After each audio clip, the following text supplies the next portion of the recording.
Hey, everybody, welcome into Faith and Football. My name is Neil, and guys, we are here. We made it. We're week 7. That's right, we're going into week 7. We are halfway through the fantasy regular season because remember, we only play up until week 14, and then week 15 and 16 is the playoffs. In week 17, unless you are a glutton for punishment, should be your championship.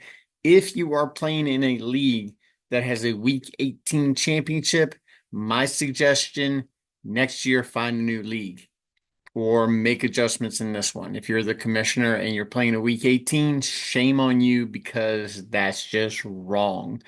And there's nothing that will make me change my mind except if the NFL goes to 18 games and we get 19 weeks of football, which I personally am not opposed to, but that's just me. As you can tell, I love my football. So, week 6 injury, we're going to go over those today. And we're talking today about God's promises to us. See, a lot of these injuries and a lot of the movement that we've seen in the NFL is because the promises of the players, our expectations for them, and what we thought they were going to be change. See, God is never changing. He's the same yesterday, today, and forever. You don't believe me? Read it in the Bible. He tells us in his word that he is the same yesterday, today, and forever. So we're reading from Psalms 106 verse 24, and this is the ESV version. So it says, "Then they despised the pleasant land, having no faith in his promise." Now, I want to read this from another translation, the NLT.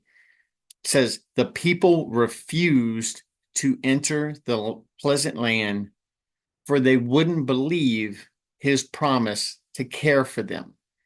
Now, I don't know about you, but I know that there are some times when there are decisions that I have to make where I want to go my own way. I think that I know better. I go on things that have happened to me in my past and I go, no, I don't want to go this way. I want to go that way. And God is prodding me, nudging me. The Holy Spirit is trying to guide me to a different choice to where I can have a more pleasant outcome.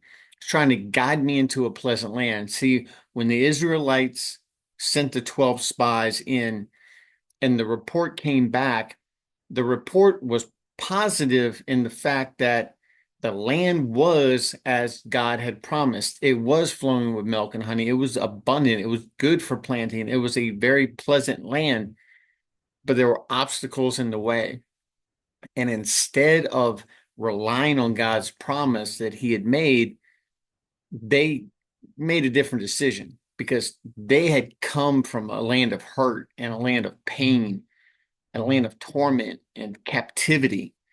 And they remember all the problems they had back in Egypt, and they thought that they were going to have the same problems here. They looked at the size of the people in the land instead of the size of the God in their promise.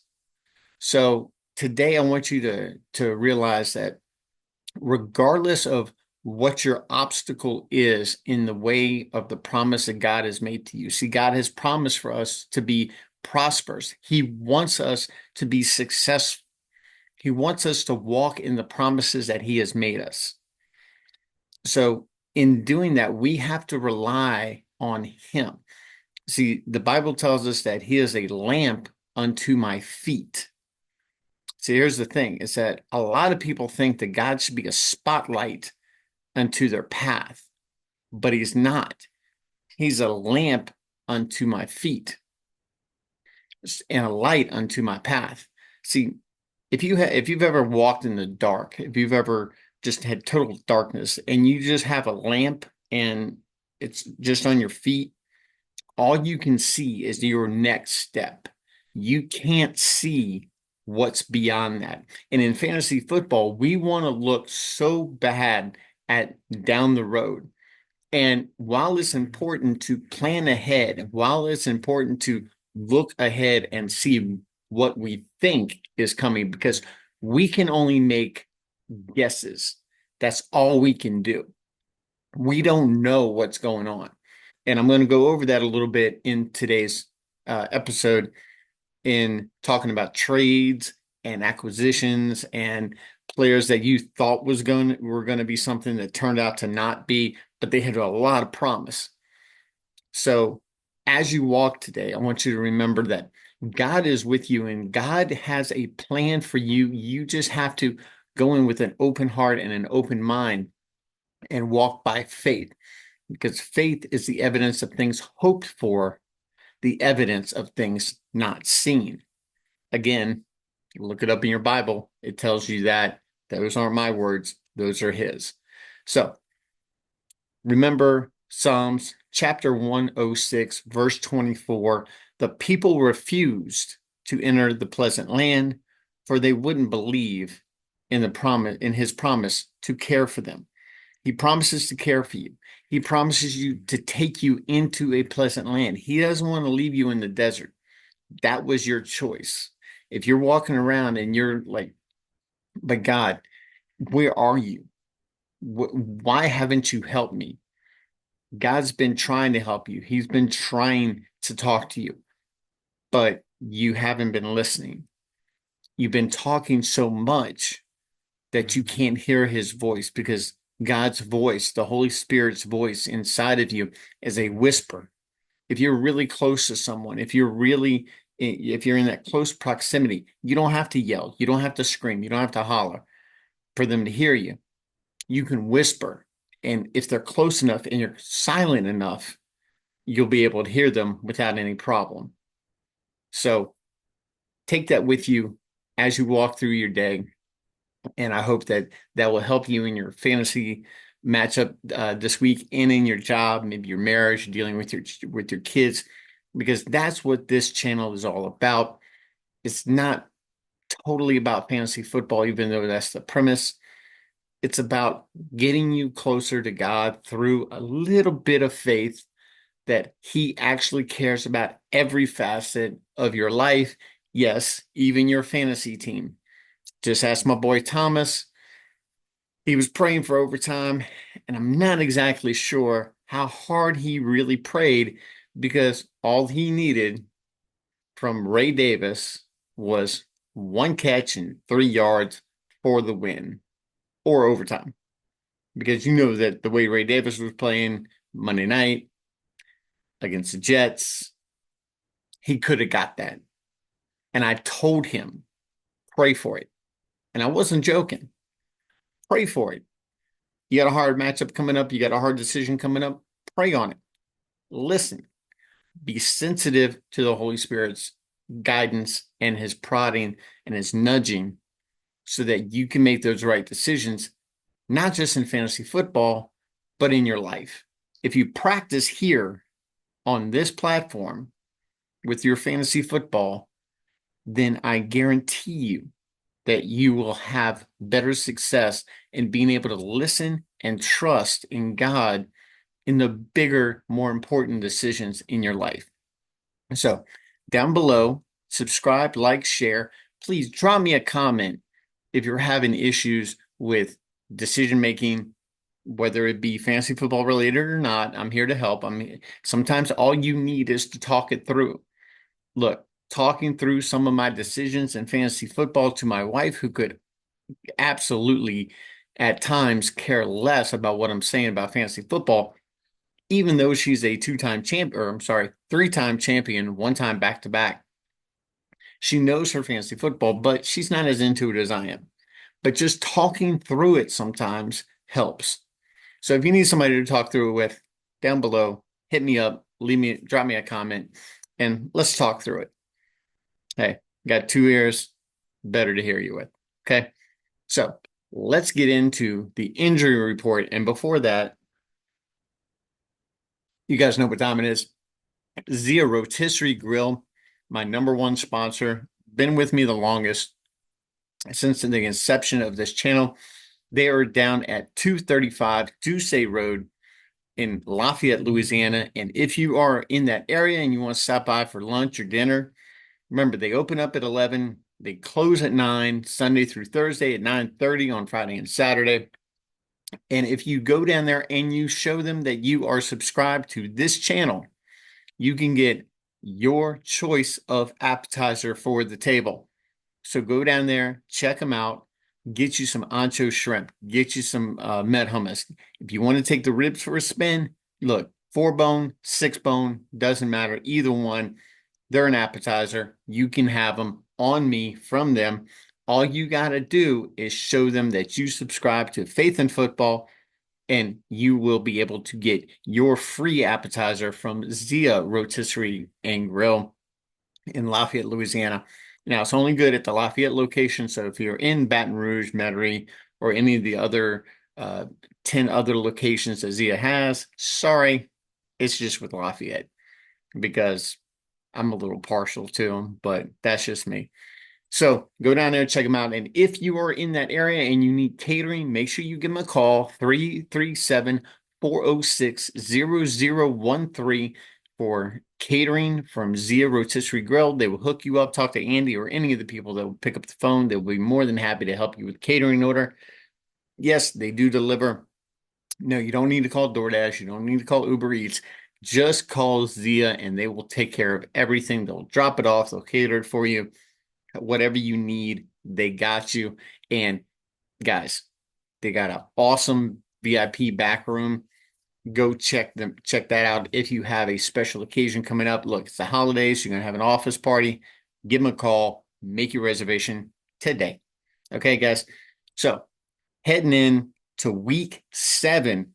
Look, week 6 was full of activity, not just on the injury front, but for the next episode, I want you guys to tune in because we're going to be going over the trades and stuff. And actually, I tell you what, we'll go over that today.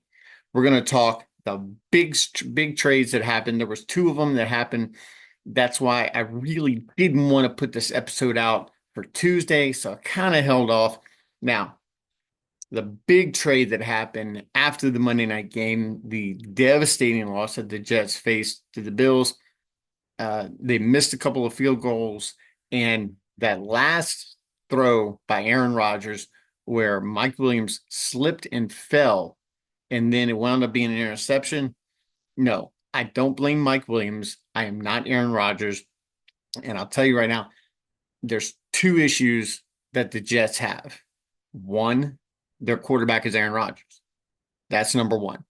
Yes, he is a Hall of Fame caliber Super Bowl winning quarterback. He is outstanding at the position. However, he is a diva.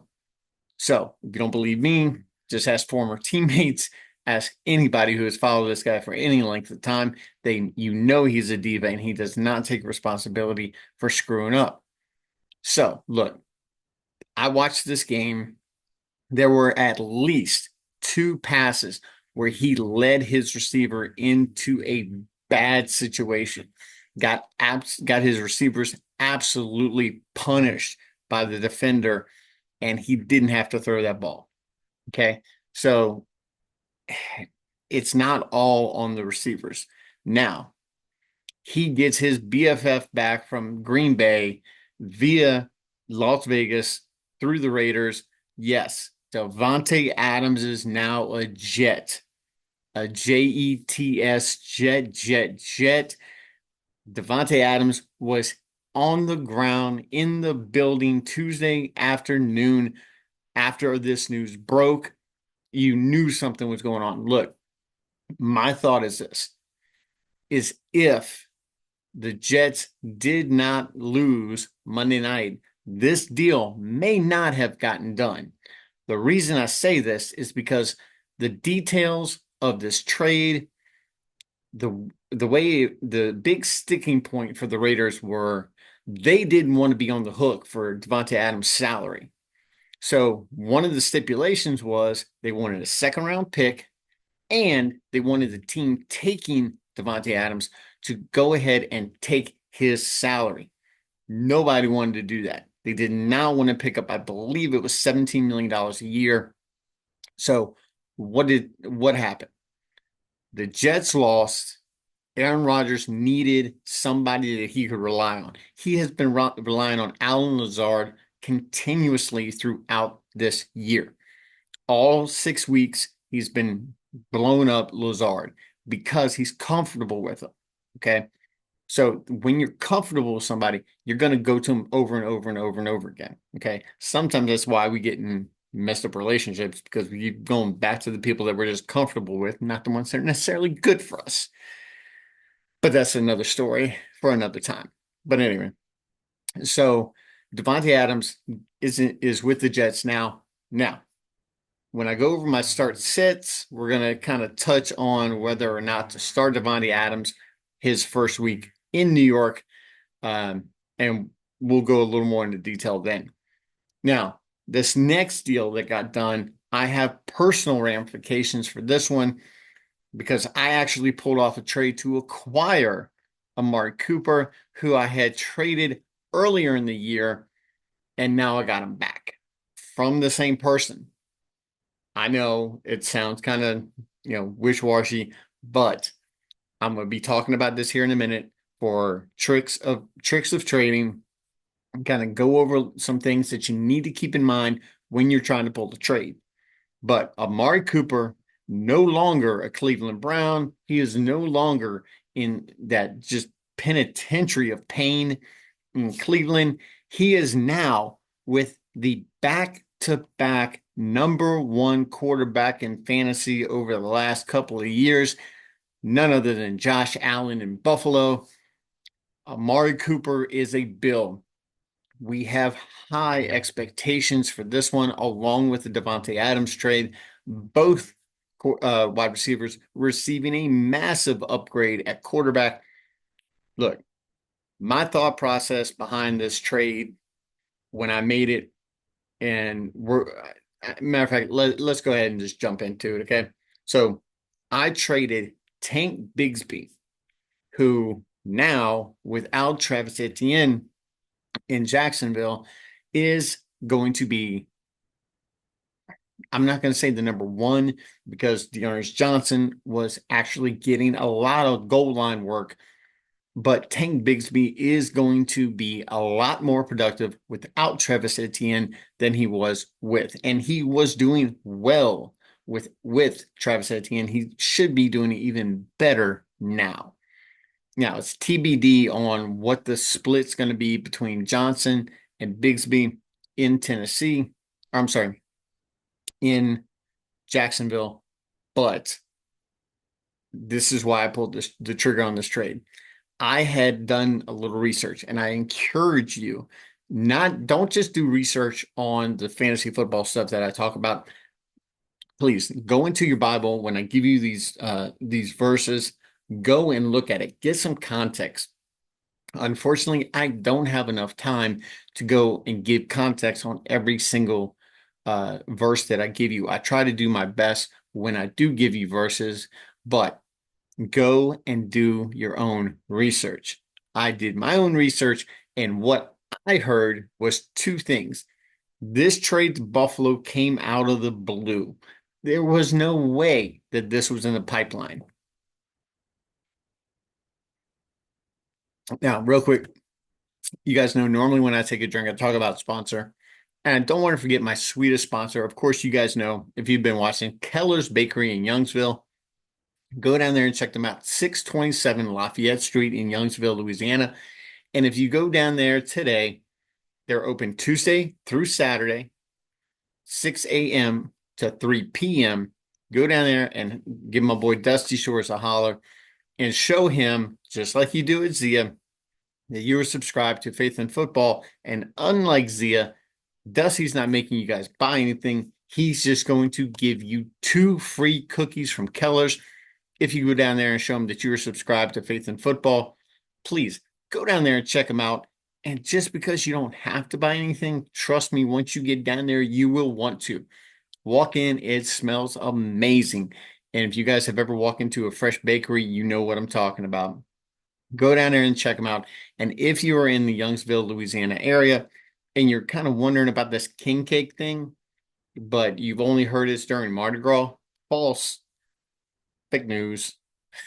So yeah, I'll borrow that from Trump. But fake news because Keller's Bakery does do king cakes year round as long as they're open. Give them a call and they will fix you up one, whatever flavor you want. They got a ton of them. Give them a call and make sure that you check out Keller's Bakery, the one in Youngsville, not the one in Lafayette, the one in Youngsville, 627 Lafayette Street. That's where my boy Dusty is. Show them that you're subscribed, pick up your 2 free cookies, and look, while you're down there, go ahead and pick up a dozen donuts. You won't be sorry. Trust me on this one. And with Thanksgiving right around the corner, make sure you're getting that pie from Keller's, not from Walmart. Okay. Walmart ain't got nothing on Keller's, and I don't care what bakery you go into, Keller's will win hands down. So go down there and check them out. So we're talking tricks of trading, and I told you that I picked up Amari Cooper, and this was prior to him getting traded to the Bills. Why did I want Amari Cooper? Look, my wide receiving core is stacked. I am doing very well at wide receiver. I am dealing with a couple of injuries. I got Cooper Kupp on my IR, and I have Isaiah Pacheco. So both of them taking up my IR spot. I do carry Jordan Mason as well. So that AC joint that we're going to be talking about here in a little bit is concerning for me. So as far as flexes go, I need a little help. I need somebody to get in my flex. I got Malik Neighbors, hopefully coming back from concussion protocol this week. Has a really good matchup. So I'm hoping that he can come out of concussion protocol, get back into my lineup along with DK Metcalf. So I got DK and I got Neighbors. So I'm cool with that. And possibly Cooper Kupp coming back either this week or next. So I'm good with that. But I wanted to bolster my roster with Amari Cooper. What I had heard was 2 things. I had heard that one, possibly Deshaun Watson getting benched. Now, I know the coaches coming out going, no, Deshaun's our guy. Deshaun's our guy. And Deshaun has moments. He's got these times when he looks like the quarterback that they actually paid to get, and then he looks like somebody that a high school team wouldn't pay to get. So it's kind of inconsistent to say the least. So I wanted him to get an upgrade. Now, I know that the backup in Cleveland was Jameis Winston. Now, I know from being down here in South Louisiana, I saw Winston with the Bucks. I saw Winston with the Saints. This guy does nothing but chuck the ball down the field, and he doesn't care if he gets intercepted. Now, being Cleveland, they got a really good defense, so even if he throws turnovers, he's probably still getting the ball back. So, sorry, just had a sleeper update come through. This is why I love sleeper. They update you like that. One of my other leagues, somebody dropped Sam Darnold. One bad game, really? But anyway, that's just me. So I wanted Amari Cooper, and I heard that maybe Watson could get benched. And if Jameis Winston was coming in, I wanted part of that party. Now, the other thing I heard was the fact that after losing Rashid Rice, he possibly could end up going to Kansas City. Now, if he goes to Kansas City, he's got that wide receiving room all to himself. He's got a rookie in Xavier Worthy. He's got Travis Kelce, who looks like he's mentally on tour with Taylor. So he's not really checked in. This past week, yeah, he did okay. But the remainder of the season, he has been absolute garbage. So he's extreme disappointment for anybody who drafted Kelce that high. So if he had wound up in Kansas City, I would have been set. Awesome. But he winds up in Buffalo. Even better for me because they're missing that alpha. And with Josh Allen, I know that he can hit him and he is going to be much better the remainder of the season, my personal opinion. Yeah, I'm a little biased, but I'm still saying. Okay. So one of the things that myself and one of my followers, so hey Thomas, how you doing, my man? This part's for you.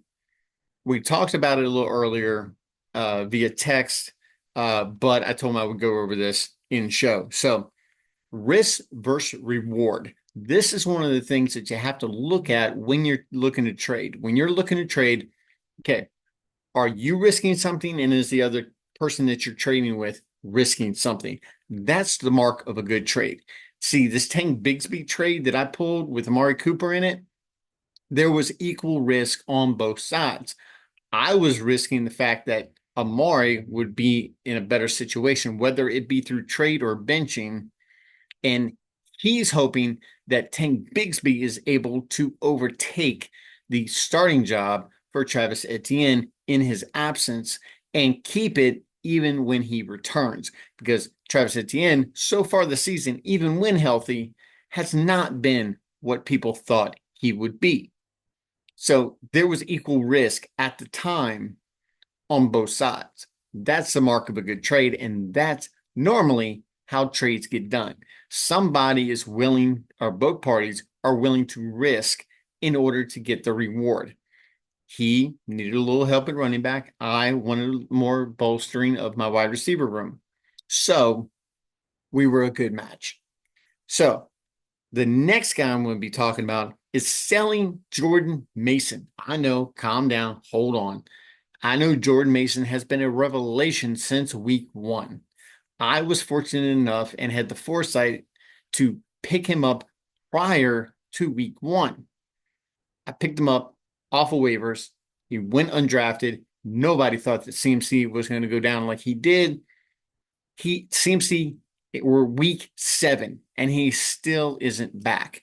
So Jordan Mason in a Kyle Shanahan offense, any running back is going to do outstanding. We saw with Isaac Guerrero, he did amazing work when Jordan Mason went down in the second quarter with an AC joint sprain. Now, I'm going to emphasize this. It's a sprain. From what I'm hearing, that there's an injection that he can take, and if he and the training staff agree, then he can play through this injury. So why would you want to sell Jordan Mason? Twofold. One, the whispers of CMC's return are growing louder and louder. That is depreciating his value. My advice to Thomas in selling Jordan Mason was wait, hold on, not yet. Because here's the thing. Right now, with the thought of his injury affecting his play, that is depreciating his value. You're not going to get what you want and what you could get out of Jordan Mason. Along with the fact, like I just said, the whispers of CMC coming back are growing louder and louder. So hold on to Jordan Mason. Wait until he pops off this week. Then please turn around and sell him. Because even if CMC just comes back for 2 games, there's going to be that thought that he could still play through it. Now, unless they just come out and say, hey, we're shutting him down, we're not even trying to play him the remainder of the regular season. We'll bring him back for the playoffs. Guys, remember, I've said it before, I'll say it again, just in case you didn't hear it the first time. These guys play real football. They don't care about your fantasy team. They're not worried about weeks 15, 16, and 17. They are worried about the playoffs and the divisional round and the championship and the Super Bowl. That's what these guys are playing for. They're not playing for a fantasy championship. They're playing for a real one. They don't want a belt like this. They want the Lombardi trophy. Okay. And they will do whatever it takes to get there. So with Guerrero playing the way he did, they know that they don't have to rely solely on Jordan Mason. Look, I'm telling you right now, Kyle Shanahan is talented enough that he can take whoever they put in the backfield and make something of them. Not to mention the fact that If Jordan Mason needs to be spelled, Debo is going to be the guy in the backfield doing a lot of the running. You saw it when Jordan Mason went down. They had a lot more scripted runs where Debo was lining up in the backfield as a running back. They did this a couple years ago, and he was awesome. I seriously doubt that you could go trade for Debo right now, but it'd be worth a shot.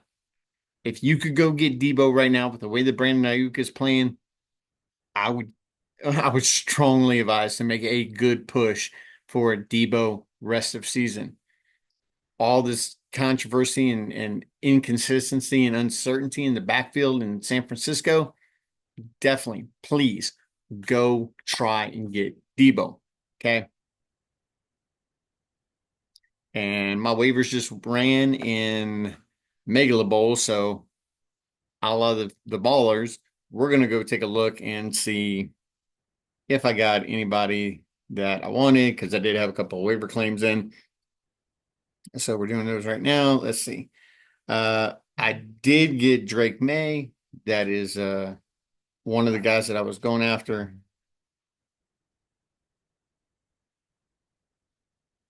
Now, very interesting, some of these guys that have been dropped. And I do recommend, guys, go in and check out, once your waivers run, go check out who got dropped. In this league right here, Antonio Gibson got dropped. I might actually go pick him up. Okay. Just for the simple fact that Rhamondre Stevenson is dinged up. Quentin Johnson just got dropped. Jahan Dotson, uh, Roschon Johnson, Justice Hill, Dontavian Wicks. Uh,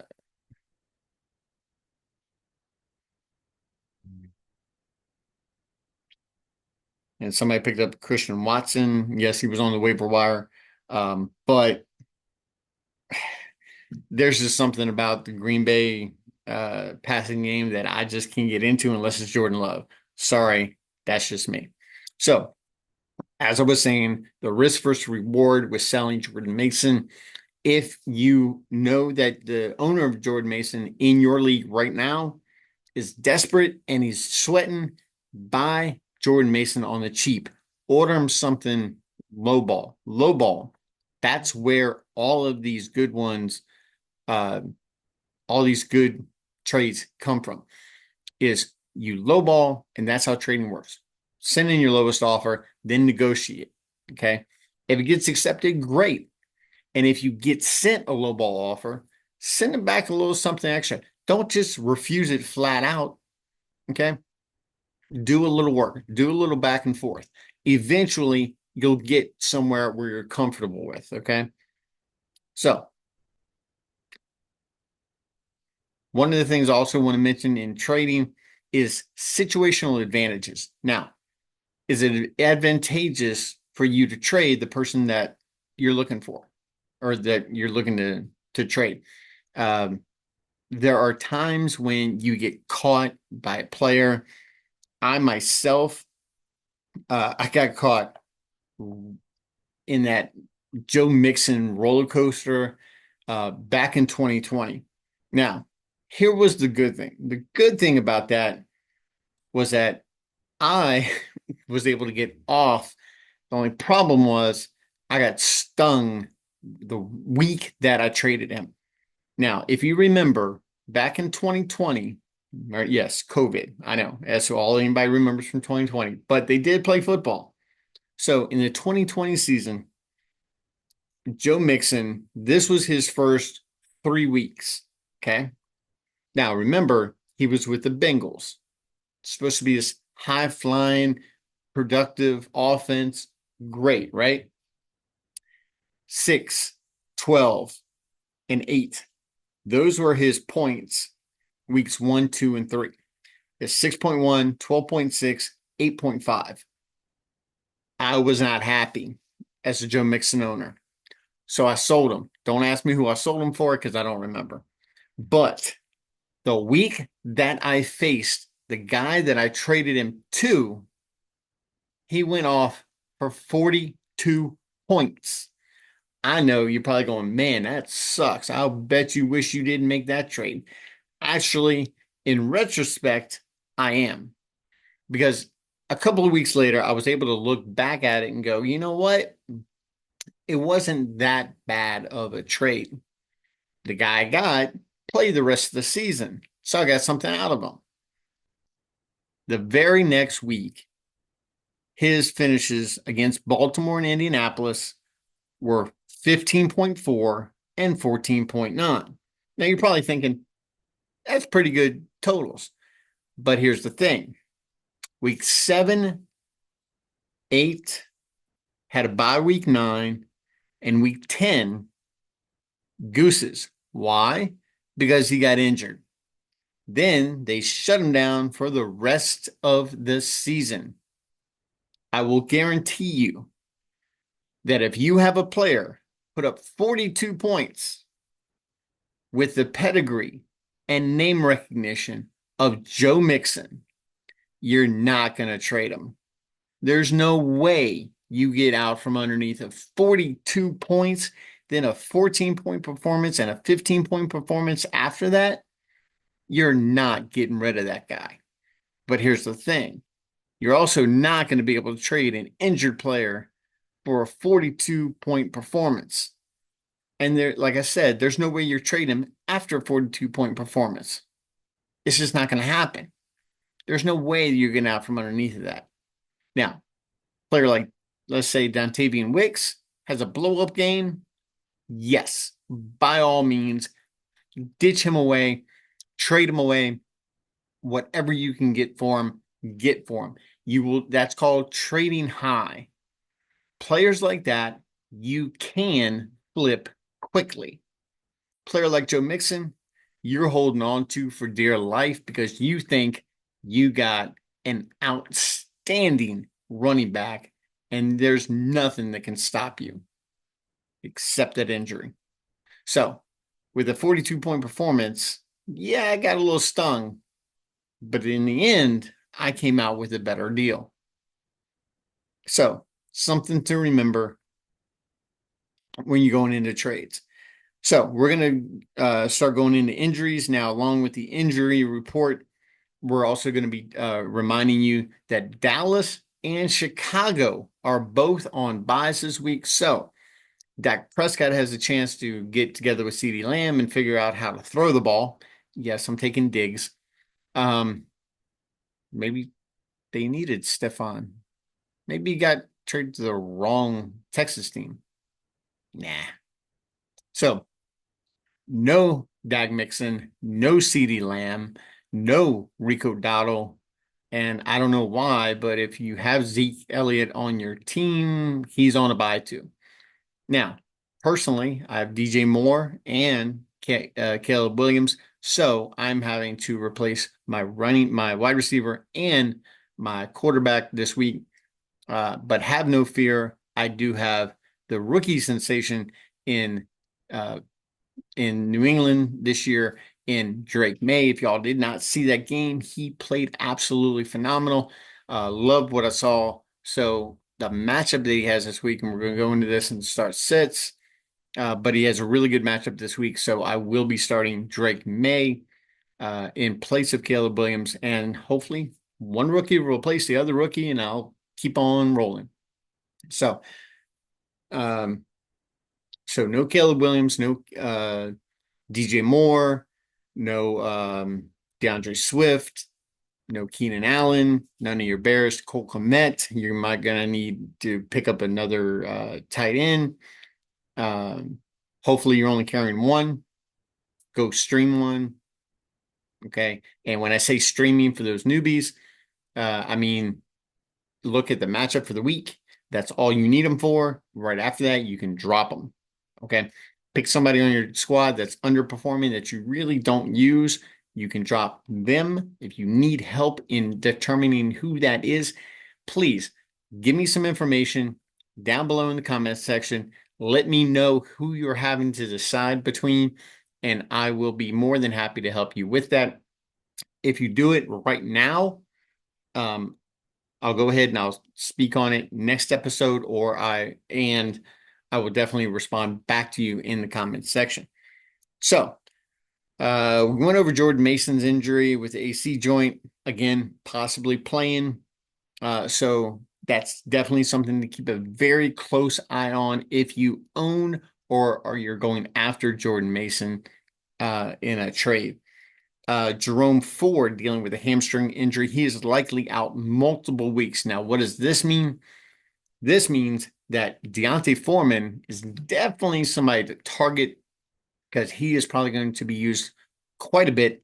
It also means that Nick Chubb might be on your waiver wire because if somebody doesn't have an IR spot, definitely somebody who could be floating around out there or somebody that you could make a trade for. He could be moved, his timetable could be moved up. So that's definitely something you want to keep an eye out for. Travis Etienne, we went over him a little bit. We talked about Tank Bigsby being boosted up and D'Ernest Johnson. Now, D'Ernest Johnson is actually getting a lot more goal line work. So if you are deciding between the two, maybe both of them are on your waiver wire. Why Tank Bigsby would still be on there is beyond me, but maybe you play with some slow guys. I don't know.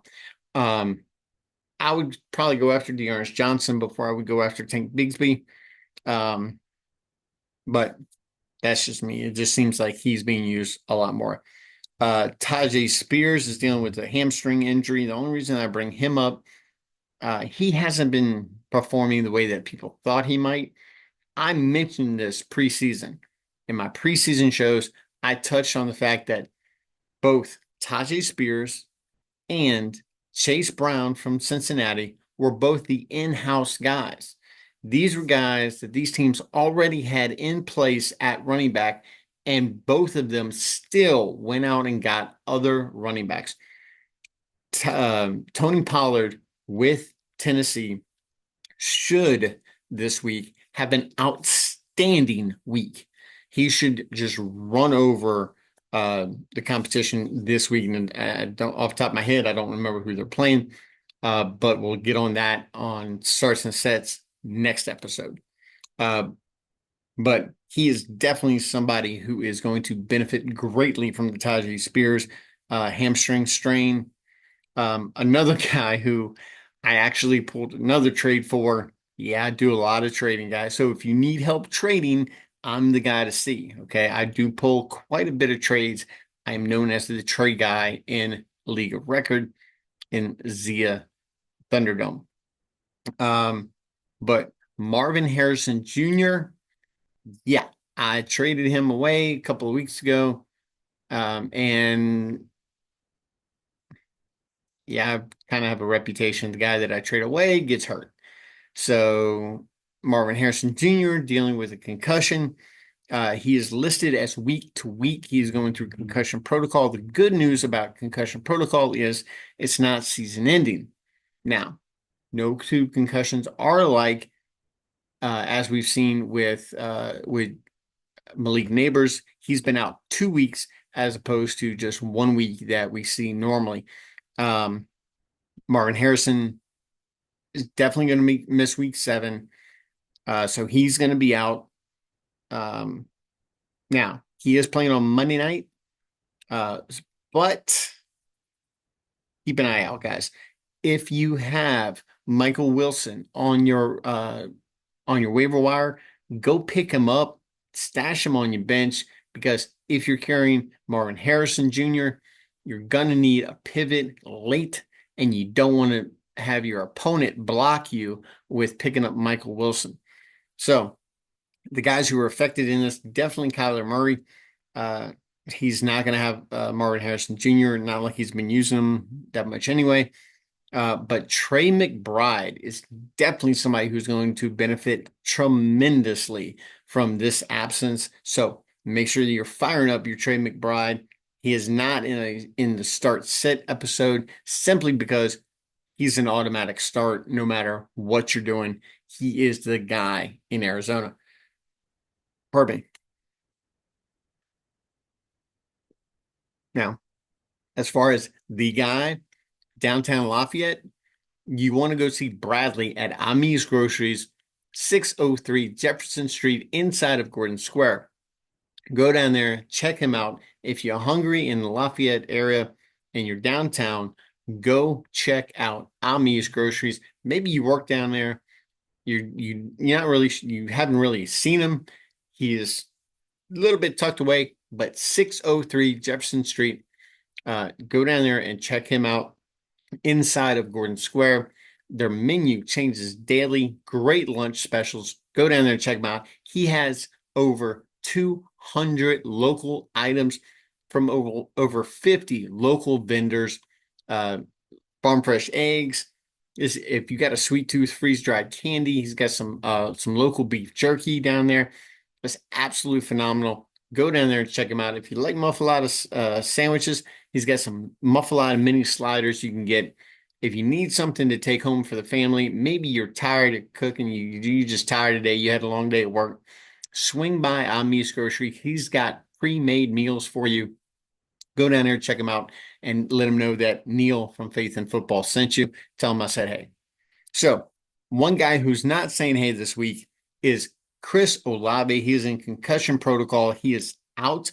This was a hard injury for people to absorb this week, because not only did he not get you any points, he got you negative points, because when he got this concussion, when he got this injury, he caught the ball, then subsequently fumbled the ball. So he got the yardage plus negative 2 points for fumbling. Yeah, it's kind of, injury upon injury for that one, insult to injury on that one. But wishes go out to Chris Olave and all those dealing with injury for a speedy recovery. So Chris Olave out. Also, another Saint that is out is Rashid Shaheed. You probably weren't using him with Spencer Rattler behind center. So he is dealing with a undisclosed knee injury, and he is likely going to be out for week 7. Now, if this happens, what does that mean? That means that the Saints are in trouble. That's what that means. Now, being down here in South Louisiana, I keep hearing all about this all week long. What are we gonna do? Olave's out, Carr's out, Shaheed's out. What are we gonna do? Here's what they're gonna do. They're gonna throw the ball a lot to Juwan Johnson, and they've got a new guy, Bub Means. That's right. As the Ballers have said, Bub means business. So if you are scraping for some wide receiver help this week, Bub Means might be a guy that you're looking for, because apparently he's the only receiver left in New Orleans. So go check him out. He is probably on your waiver wire.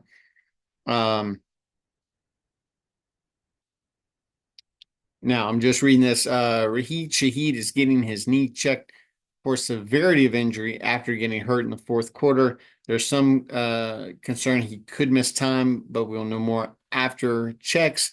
That is per Nick Underhill.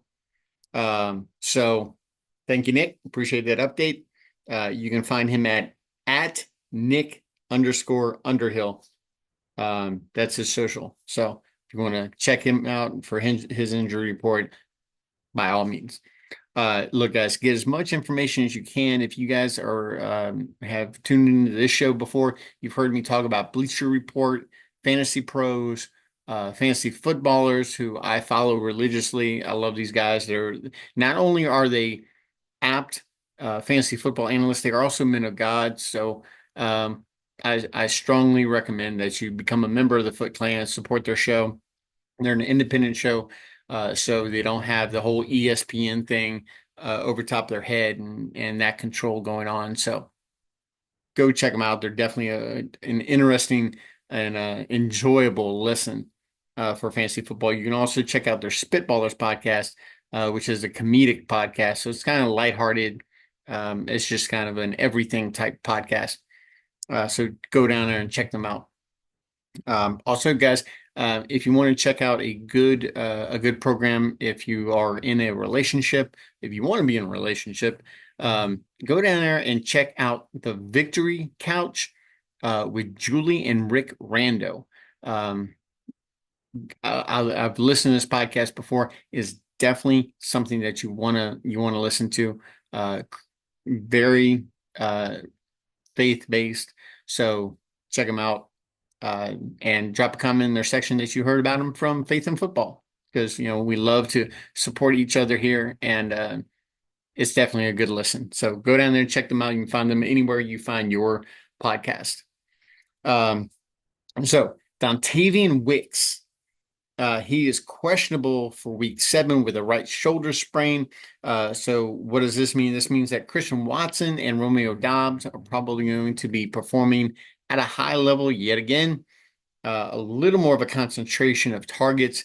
But the way that Green Bay throws the ball around, it's kind of just pick a guy. That's pretty much it.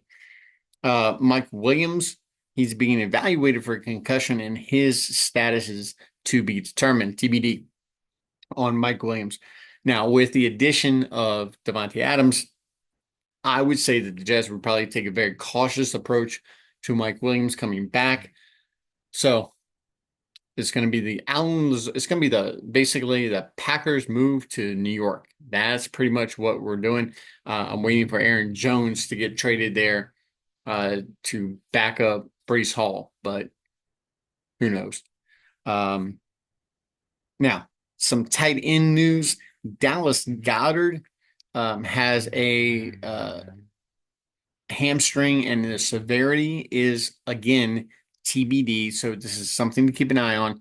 Keep an eye on the injury reports coming out of practice this week. So if you have Dallas Goedert, you might need a pivot. Go check out your waiver wire, see who's on there, and we'll go over that on the start sets. Now, some additional injury updates. Derek Carr, he's going to be out 3 or 4 games. So Spencer Rattler will be underneath of center for the Saints. We talked about that a little bit earlier. Now, this next one is driving me nuts. Okay, absolutely crazy. I want to just go to Indianapolis and smack some people around. I know, I will turn some other cheeks while I'm down there, but I will tell you right now. Let's see. Oh, sorry guys, I had a Bleacher Report update. I wanted to make sure nothing broke in show, which would have been awesome, but it didn't happen. Anthony Richardson should be playing against Miami this week.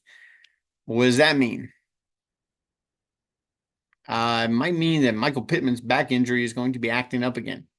So I don't know, guys.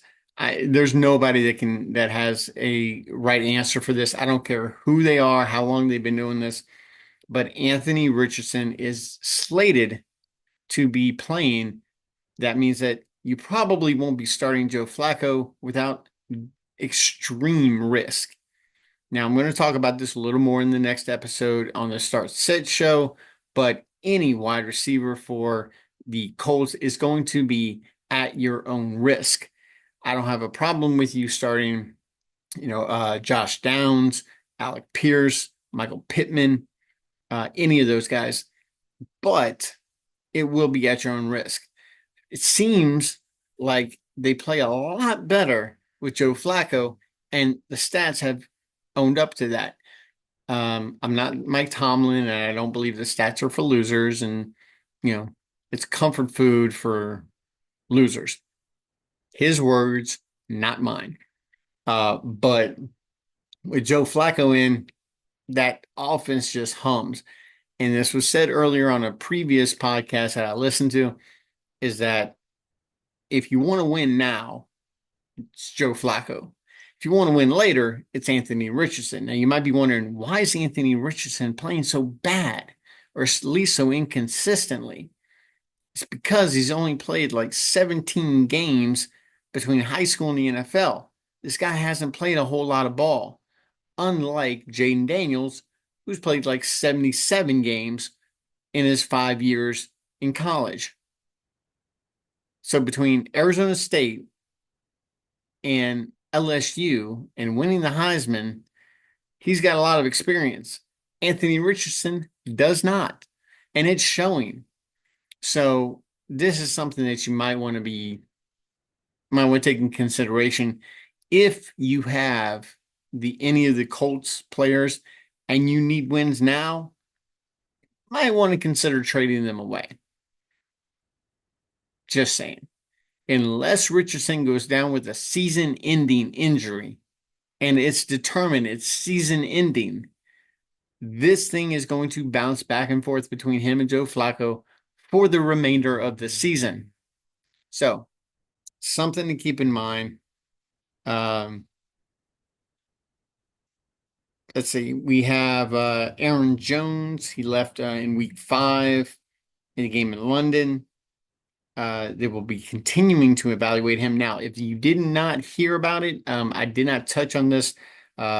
However, Aaron Jones, currently with the Minnesota Vikings, they did trade for Cam Akers. So they had Cam Akers earlier. They let him go to Texas and play with Houston. Then they traded back for him, swapping lower round picks. So Cam Akers back in Minnesota. So this Aaron Jones injury could be a little worse than what we're being told. So if you believe in the running game in Minnesota, Cam Akers could be a worthy pickup this week if he's on your waiver wire, which he probably is, because when Joe Mixon got back and Dameon Pierce came off the injured list, he was expendable. So definitely somebody. Now, remember, guys, I've said it before, I'll say it again. I loved Cam Akers coming out of college. Thought he was going to be offensive rookie of the year. That's how good this guy was. That was the expectation. Now, if he gets into a running backs room, so he can perform the way that he is expected to perform, this could be a steal. So this might be a stash and see type thing. So if you've got room on your roster, definitely Cam Akers is somebody to look at. Malik Neighbors, I said earlier, hopefully back this week. Cooper Kupp, he is either going to be this week or next week coming back. Puka Nacua is still multiple weeks away. And TJ Hawkinson, coming out of week 6 bye, has a chance to return week 7. So, again, he's with Minnesota. So, being in Minnesota, all they have is Justin Jefferson. Yes, they got Jordan Addison, but they still need a little help. And TJ Hawkinson was the man. So, if you like me, I'm fixing to go as soon as I get done with this recording. I'm going to be going and looking and seeing if Sam Darnold could be a worthy pickup for my fantasy team in the Megala Bowl. If I'm not mistaken, I have CJ Stroud. So, hey, whoever my backup is, actually, I don't know if I'm carrying a backup or not. So if I'm not carrying a backup, guess what? Sam Darnold could be my backup in Megala Bowl. So we'll go and see what's going on with that. So that's all we have for you guys on injuries. That's all we have for you on sponsorships. So, guys, next time you guys see me, we will be talking start sits for week 7. We're halfway there, guys. If you need help in trading, if you need help in life, if you need help or you just need somebody to listen to you, then please, down at the bottom, drop me a comment after you subscribe, like, share, hit the notification button so you know when I drop new content. And if you need help in some decision making for trades, who I should go after, please let me know what kind of league you're in, what your scoring system is, and whether you are PPR, standard, half PPR, that kind of thing. It helps out with analyzing. And I will be more than happy to help you out in any way I can. And guys, remember that football is good, but God is greater. And we will see you guys next time on Faith in Football. Take care. God bless.